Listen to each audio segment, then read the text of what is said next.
तथागत बुद्ध को नमन करते हुए जितने भी मानवतावादी महापुरुष हैं, सम्राट अशोक, कबीर रविदास, बाबा साहब, ज्योतिबा फुले, ऐसे तमाम महापुरुषों को मैं नमन करता हूँ। आज धम्म विजय दिवस, आज के ही दिन बाबा साहब भी धम्म दीक्षा लिए थे। तो 14 अक्टूबर तो अंग्रेजी के अनुसार है, लेकिन रियल में क्या है, अशोका धम्म विजय दिवस के वजह से बाबा साहब भी धम्म दीक्षा का लिए थे। और आज ही के दिन गिरिध्वज की शहादत भी हुई एक साथ। और बुद्ध तो है ही, 4 महापुरुषों को हम याद करते हैं।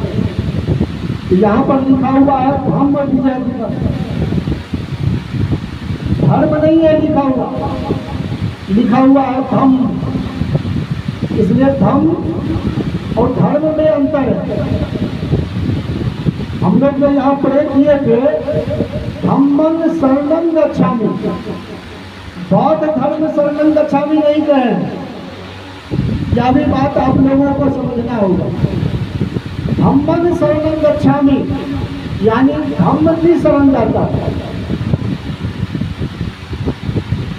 और सम्राट अशोक ने धम्म की व्याख्या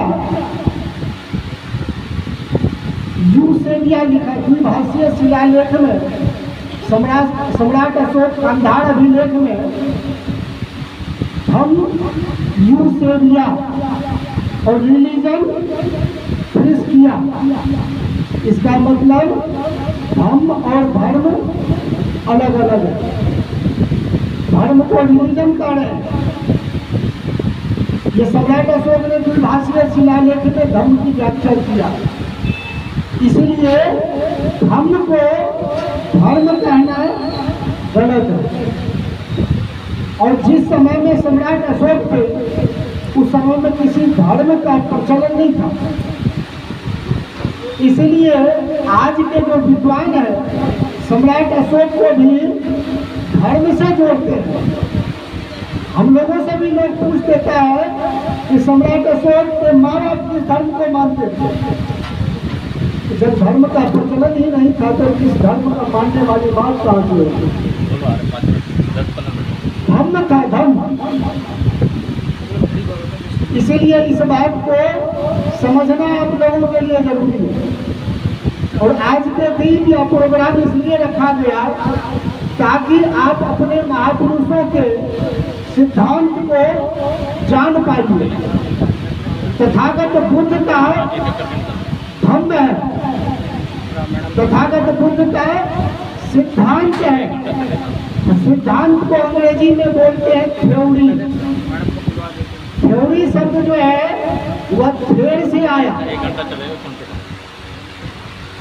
धर्मगुरु को इसमें थेर, महाथेरा, थेरी, महाथेरा कहते हैं। थेर से ही थ्योरी शब्द आया अंग्रेजी का। इसलिए बुद्ध का सिद्धांत को सम्राट अशोक ने पूरे दुनिया में फैलाया। हम लोग इसे अशोक स्तंभ बोलते हैं, लेकिन सम्राट अशोक ने अपने शिलालेख में क्या लिखवाया यह जानना रोचक होगा। सम्राट अशोक ने अपने शिलालेख में धम्म लिखवाया, शिला थम्ब लिखवाया, यानी धम्म थम्ब और शिला थम्ब। थम्ब खंबा को बोलते हैं। आज भी बिहार में केला के पेड़ को कहते हैं केला का थम्ब। मतलब कमोवेश आज भी बहुत कुछ प्रचलन में मौजूद है। तो सम्राट अशोक ने धम्म थम्ब और शिला थम्ब। तो धम्म थम्ब मतलब वो खंभा पर यानी धम्म का संदेश लिखवाया। यानी शिलाखंड तथागत बुद्ध ने जो सील दिया है वो सील को अपने उस शिलालेख पर लिखवाया। शिलालेख का मतलब सील को लिखवाया, बाद में सील को पत्थर कहने लगा, लेकिन तथागत बुद्ध के सील को अशोक ने लिखवाया। अब अशोक का नाम अभी वर्तमान समय में आप लोग भी ASHOK लिखते हैं, जबकि अशोक ने अपने शिलालेख पर ASOKA लिखा है। तालबीसो नहीं, कंतीसो। ये लोग कलम कसाई है, कैसे शब्द का रूपांतर को बदल देता है। ASOKA H यानी तालबीसो से अशोक का उच्चारण करने लगा। और पहली बार तालबीसो ASHOK का जहाँ पर इसका मिला है रुद्र दामन गिरनार शिलालेख में पहली बार ASH का प्रयोग हुआ। इससे पहले अशोक ने अपने शिलालेख में तालबीसो का प्रयोग नहीं किया। तो सम्राट अशोक हम अब यहाँ पर जो है बुद्ध ने सारनाथ में धम्म चक्र प्रवर्तन यानी 5 बौद्ध भिक्षुओं को बुद्ध ने सारनाथ में धम्म चक्र प्रवर्तन किया था। यानी हिंदी में धर्म चक्र परिवर्तन, यानी पहला उपदेश दिया है सारनाथ के इसी पत्तन में जब उपदेश दिए तो इसी मुनि कहना है, और इसी मुनि को ये लोग ऋषि मुनि बोले। इसी पत्तन में करने की वजह से इसी मुनि कहना है और बाद में ऋषि मुनि कहने लगा। फिर अशोक ने जब ये धम्म चक्र प्रवर्तन इसको नहीं बोलेंगे, धम्म चक्र अनुवर्तन यानी अनुकरण किया। बाबा साहब ने धम्म चक्र अनुवर्तन यानी अनुकरण किया, प्रवर्तन किए बुद्ध और बाबा साहब और अशोक ने अनुकरण किया। आज ही के दिन बाबा साहब ने भी इसलिए एक्सेप्ट किए थे कि उस दिन सम्राट अशोक ने भी ग्रहण किया। इसलिए आज के ही दिन का चुनाव बाबा साहब किए थे। संयोग बस अंग्रेजी के तारीख 14 अक्टूबर था, 14 अक्टूबर के वजह से नहीं किए, सम्राट अशोक के धम्म विजय दिवस के वजह से किए, इसलिए इसका नाम धम्म विजय दिवस है। इसलिए हम लोग धम्म विजय दिवस मनाते हैं। हम अपनी परंपरा को हम लोग यदि डेवलप नहीं करेंगे तो फिर कौन लोग डेवलप करेंगे। और ये सम्राट अशोक का धम्म विजय दिवस आयान और हुएनसांग ऐसे जो विदेशी यात्री सब आए हैं उनके यात्रा वृत्तांत में है। जब फाइयान पाटलिपुत्र आया था तो पाटलिपुत्र में देखा कि बुद्ध और सम्राट अशोक की रथ यात्रा निकलती थी।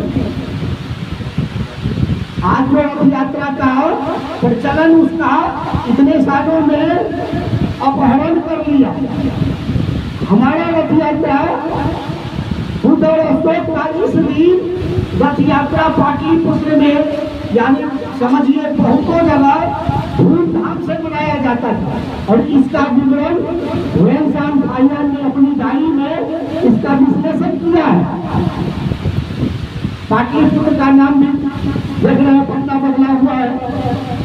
वहाँ जो पटना में गांधी मैदान है, आज भी गांधी मैदान के चारों ओर लिखा हुआ है अशोका मैदान, आज भी लिखा हुआ अशोका मैदान। अब आप जरा सा सोचिए, गांधी मैदान के बाहर में आज भी अशोका मैदान लिखा हुआ है, तो गांधी भी पहले जन्मे थे या अशोक जन्मे थे। तो जब बाहर अशोका मैदान है इसका मतलब हुआ अशोका मैदान है और उसको बदल कर करके गांधी मैदान किया गया। उसी अशोका मैदान में साल में एक बार सम्राट अशोक वहां पर निहत्था आते थे और धर्म विजय दिवस के दिन मतलब आज के ही दिन अपनी जनता को संबोधित करते थे और आज के ही दिन विपश्यना के माध्यम से जो कैदी रखा जाता था उस कैदी में धर्म अनुशासन सिखाया जाता था। जैसे आप लोग अभी कहते हैं कि सम्राट अशोक का प्रशासन, सम्राट अशोक का प्रशासन नहीं था, प्रशासन और अनुशासन यानी धर्मानुशासन। सम्राट अशोक का धर्मानुशासन था, धर्म के अनुसार शासन था सम्राट अशोक का। प्रशासन यह हुआ कि डरा करके, धमका करके, गोली बंदूक से, सीबीआई से, ईडी के डर दिखा करके जनता में भय पैदा किया जाता है, तो इसको कहते हैं प्रशासन। लेकिन सम्राट अशोक का प्रशासन नहीं था, सम्राट अशोक का था धर्मानुशासन। अपनी जनता को धर्म के अनुसार, अपने कैदियों को भी धर्म के अनुसार उसके विचार को परिवर्तित कर करके उसे धर्म विजय दिवस पर कैदी को रिहा किया जाता था। यानी पूरे दुनिया के सम्राट ने सीमाओं को जीता, क्षेत्रफल को जीता और सम्राट अशोक ने दुनिया के लोगों को दिल को जीता, दिल से राज्य किया। प्रशासन उसका नहीं था, उसका अनुशासन था। इसलिए सम्राट अशोक का 52 लाख वर्ग किलोमीटर में सम्राट अशोक का क्षेत्रफल फैला हुआ। सम्राट अशोक के समय में किसी दूसरी राजाओं ने आक्रमण तक नहीं कर पाया, क्योंकि सम्राट अशोक ने जनता के दिल को बदला, उसका हृदय परिवर्तन किया, इसलिए जनता के बीच में जा पाए। फिर सम्राट अशोक को बदनाम करने के लिए कहता है 99 भाइयों की हत्या की। सम्राट अशोक को कहता है चंड अशोक, जबकि सम्राट अशोक का शिलालेख में धम्मा अशोक लिखा हुआ है, चंड अशोक नहीं। चंड अशोक बदनाम करने के लिए लिखा जाता है और सर्वप्रथम चंड अशोक की जहां परिकल्पना की गई है उसको है अशोकावदान, जो संस्कृत में लिखी हुई है। और अशोकावदान विद्यादान का पाठ है और श्रीलंका से इस किताब में इसका लिखा गया। जिस तरह से भारत में रामायण और महाभारत ये महाकाव्य है, उसी तरह से श्रीलंका में विद्यादान, अशोकावदान, महावंश और दीपवंश ये महाकाव्य है, इतिहास नहीं है। इतिहास और महाकाव्य में अंतर है। इतिहास में पुरातत्व विभाग, पुरातत्व के द्वारा जो ऑथेंटिक जानकारी रहती है वो इतिहास में लिखा जाता है, और दूसरे महाकाव्य में किसी कवि की कपोत कपोर लीला होती है। उस कपोर लीला की ये जो जनता बैठे हुए है उस कपोर लीला को जनता सही मानने लग जाता है। इसलिए आज आप लोगों को इतिहास जानने की जरूरत है। अब यह कहेंगे कि सम्राट अशोक ने 99 भाइयों की हत्या किया, तो सम्राट अशोक के जीते जी भी भाईजान और वैनसांग की डायरी में सम्राट अशोक के कई भाई अलग अलग सूबों के वो प्रांतपति थे। सम्राट अशोक ने अपने एक भाई शिष्य को रखने के लिए पाटलिपुत्र में महल बनवाया था, उसको वहां पर आमंत्रित किया था। ये सभी डायरी में, उसके डायरी में विश्लेषण है। आप लोगों को इस बात की खुशी होनी चाहिए कि भाई ढेर सारे यात्री जो भारत कभी आए थे और भारत का इतिहास लिख करके ले गए थे, वही डायरी को देख कर करके अंग्रेज जब भारत में आया उस डायरी को पढ़ करके अंग्रेज ने ये खोजना चालू किया। जब उसी वजह से अंग्रेज ने ढूंढा तो भाईजान की डायरी क्या कहता है, वैनसांग की डायरी क्या कहता है, तो भाईजान उसमें लिख करके गया था कि बोध गया या पाटलिपुत्र से इतनी दिशाओं गांव में इतने उस समय में ली होता था, किलोमीटर अभी हम लोग बोलते हैं, इतनी दूरी में, इतनी दिशा में बोध गया यहाँ पर है। बोध गया के अगल बगल में बहुत सारे स्तूप बने हुए। ये भाइयों वो इंसान अपनी गाड़ी में लिखा, इसको अंग्रेज पढ़ कर करके उसको नापना चालू किया और नाप करके पता चला अरे ये तो पाटलिपुत्र है। तो पाटलिपुत्र की खुदाई में पता चलने लग गया। और उस समय तक अंग्रेज में कोई भी अधिकारी पढ़ नहीं पा रहा था। एक जेम्स प्रिंसेप नामक इंजीनियर थे जो 1837 में कई साल के मेहनत के बाद अशोका का धम्म लिपि को पढ़ने में कामयाब हुआ। इससे पहले ये जो धम्म लिपि है, ये धम्म लिपि इंडिया में कोई भी नहीं पढ़ पा रहा था और सभी गुमराह कर रहा था ये धम्म लिपि संस्कृत में लिखा हुआ है। तो अंग्रेज जो वो संस्कृत से धम्म लिपि को पढ़ने की कोशिश करता था तो पढ़ ही नहीं पाता था, क्योंकि वह तो था प्राकृत में लिखा हुआ, पाली में लिखा हुआ था, खरोष्टी लिपि में लिखा हुआ था। तो अंग्रेज अधिकारी कहाँ से पढ़ता, वो पढ़ने में नाकाम ही नहीं हो रहा था। जेम्स प्रिंसेप उसको अथक प्रयास करते हुए पूरे दुनिया को भी खरोष्टी लिपि उससे जब मिलान करते गया, तब उसने 1837 में पहली बार जेम्स प्रिंसेप ने पहला जो शब्द पढ़ा था, वह पहला शब्द पढ़ा था दान, दान शब्द। फिर खरोष्टी से भी मिलान किया तो दान शब्द हुआ। तो जेम्स प्रिंसेप हालांकि 3 साल के बाद जेम्स प्रिंसेप निर्वाण को प्राप्त हो गए। यदि वो 3 साल में भी खोज नहीं होता तो आज आपके बीच में बुद्ध और अशोक नहीं होती। यह समझिए जेम्स प्रिंसेप का हम सब लोग ऋणी हैं, जो हमारे दादा परदादा को भारत को सौंप दिया, जिसके वजह से आपको पता चला कि हमारा भारत का जो हमारे दादा परदादा हैं, सम्राटों के सम्राट, शहंशाह के शहंशाह अशोक महान, पूरे दुनिया में 3 सम्राट को महान कहा गया है, सिकंदर, अशोक और अकबर। उसमें से आपके सम्राट है, वरना यदि जेम्स प्रिंसेप नहीं होता तो आज भी हम समझते कि शायद हम लोग नीचे हैं, हमारा कोई इतिहास नहीं है, हम अछूत है। जेम्स प्रिंसेप ने आपको आपको अपने पूर्वजों का इतिहास आपको सामने दिखा करके खड़ा कर दिया। जिस समय में सम्राट अशोक थे, उस समय में वर्ण व्यवस्था था, वर्ण व्यवस्था नहीं था। अच्छी तरह से आप लोग समझिए मेरी बात को, मैं क्या कर रहा हूँ। वर्ण व्यवस्था बुद्ध के समय में गण व्यवस्था, गण का मतलब सातवें गणराज्य, निचली गणराज्य, मौर्य गणराज्य और 16 महाजनपद था, जहाँ जातीय सिस्टम नहीं था। उस समय के जितने भी राजा थे, प्रसेनजीत, सुतोधन, शुक्लोधन, अमितोधन, बिंबिसार, अजातशत्रु, नागदासर, महापद्मानंद, धनानंद, चंद्रगुप्त, बिंदुसार, कनिष्क, हर्षवर्धन, गोपाल, धर्मपाल, रुद्रपाल, अनंतपाल, जितने भी एंशिएंट हिस्ट्री में ये सब राजा हुए, आज जो ये सरनेम लेकर के आप सब लोग बड़े हुए कैमरे से घुमा रहे हैं, आपके दादा परदादा का कोई सरनेम नहीं था।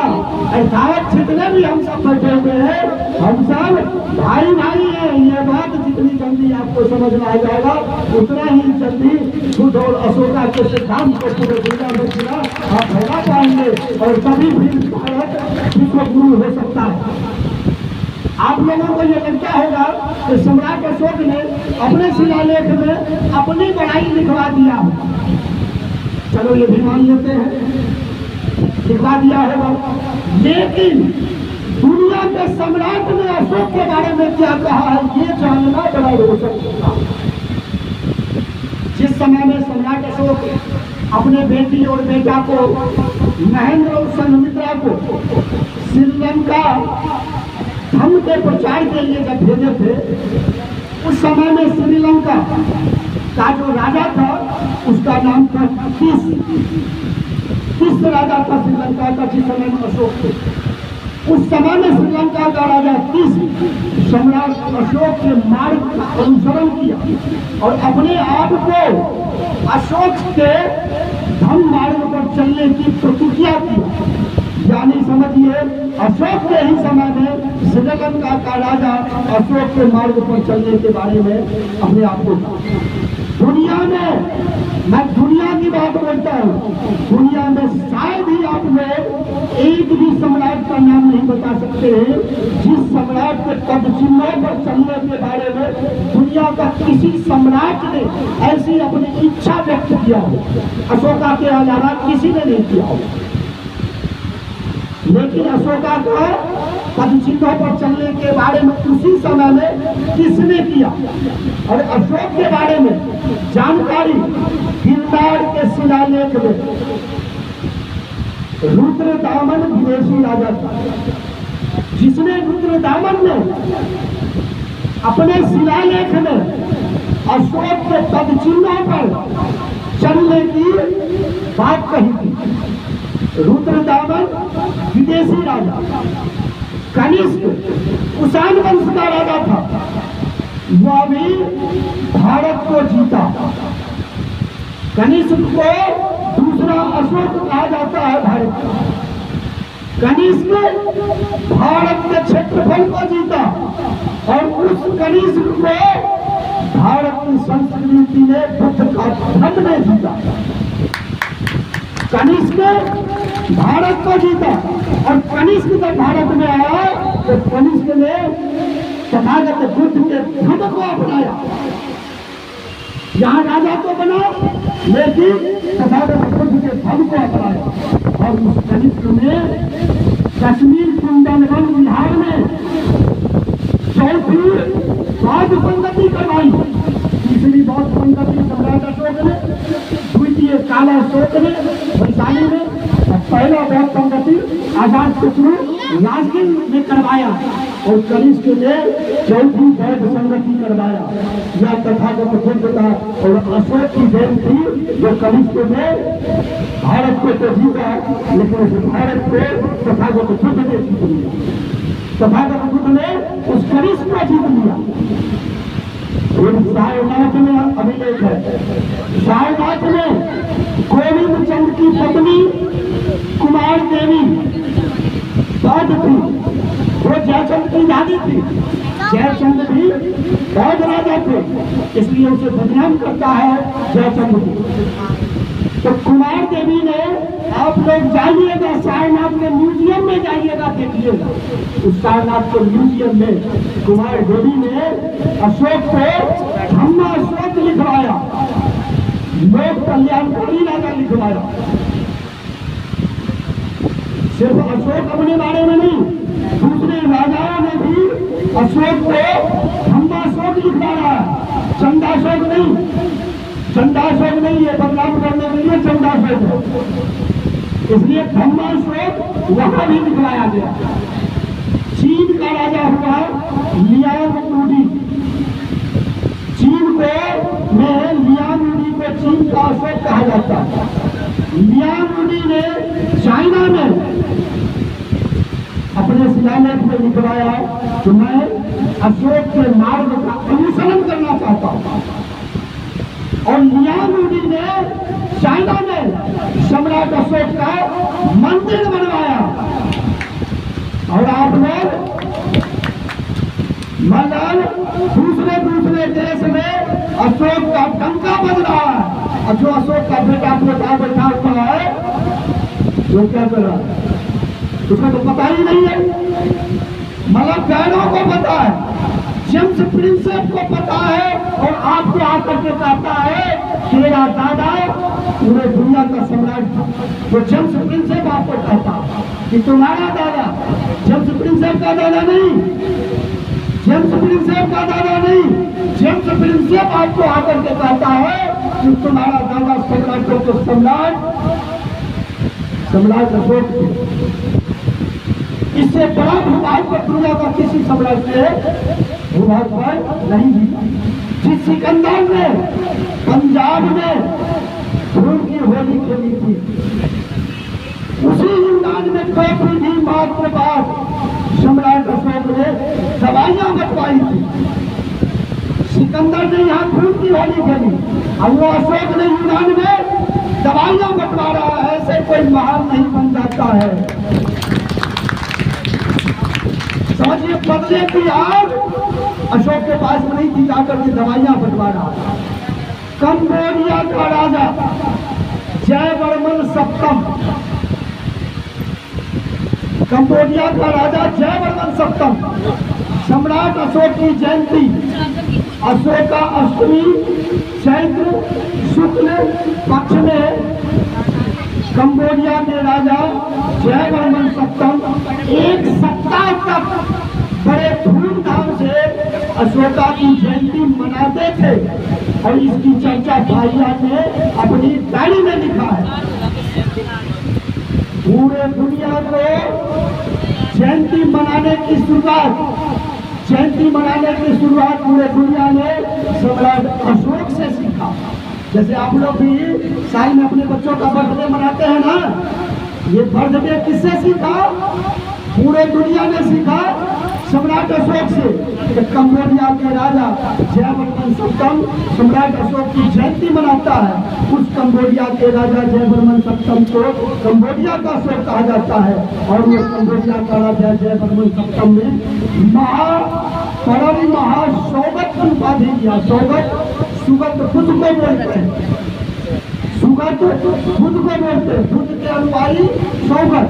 उसने उपाधि लिया परम महासौगत जयवर्मन सप्तम कंबोडिया का राजा ये उपाधि लेता है और उसने कहा मैं सम्राट अशोक के पद चिन्हों पर चलना चाहता हूँ। और इसी के भांति वो कंबोडिया का राजा भी अपने बेटी और बेटा को दोनों को धर्म दीक्षा के लिए श्रीलंका भेजा कंबोडिया को, मतलब अशोक का अनुकरण किया और अशोक की ही तरह से अस्पताल धर्मशाला ये सब बनवाए। पूरे दुनिया में सम्राट अशोक पहला सम्राट है जिन्होंने पशुओं के लिए भी चिकित्सालय बनवाए। अशोक से पहले पशु के लिए चिकित्सालय किसी ने नहीं बनवाया। ये जो लिपि शब्द है जो हम लोग लिपि लिख रहे हैं, सम्राट अशोक ने के समय में जो बोलते थे वही लिपि, इसको बोलते ध्वन्यात्मक लिपि। इसकी शुरुआत सम्राट अशोक ने किया और अपने शिलालेख में सम्राट अशोक ने लीबी शब्द लिखवाया, LIBI लीबी। जिस पत्थर पर लिखवाया उसको कहते हैं लीबर। उस समय में ये पुस्तक नहीं था कागज बना, इसलिए लीबी और लीबर। अब जरा सा ये सोचिए, लिपि को लीबी कहा गया और जिस पत्थर पर लिखवाया उसको लीबर कहा गया। और यही शब्द की यात्रा में आज जब पुस्तक बन गया तो वो पुस्तक जहाँ पर रखने लगा तो लीबी, लीबर और लाइब्रेरी। लाइब्रेरी किसकी देन हुआ? अरे लीबी और लीबर बनेगा तभी तो लाइब्रेरी बनेगा ना। तो पहले लीबी बना, लीबर बना और तब लाइब्रेरी बना। अब ये देखिए इसका क्या नाम है? बुद्ध वाटिका। बुद्ध वाटिका नाम है ना।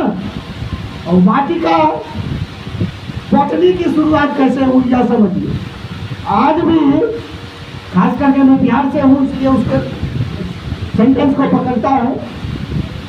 चना को बिहार में दूध बोलते हैं, दूध। और फिर आयुर्वेदिक में क्या कहते हैं? जड़ी बूटी। यानी पेड़ पौधा से जड़ी बूटी तो बूटी हुआ। कुदाली में जो पीछे से लगता है उसको बेट बोलते हैं।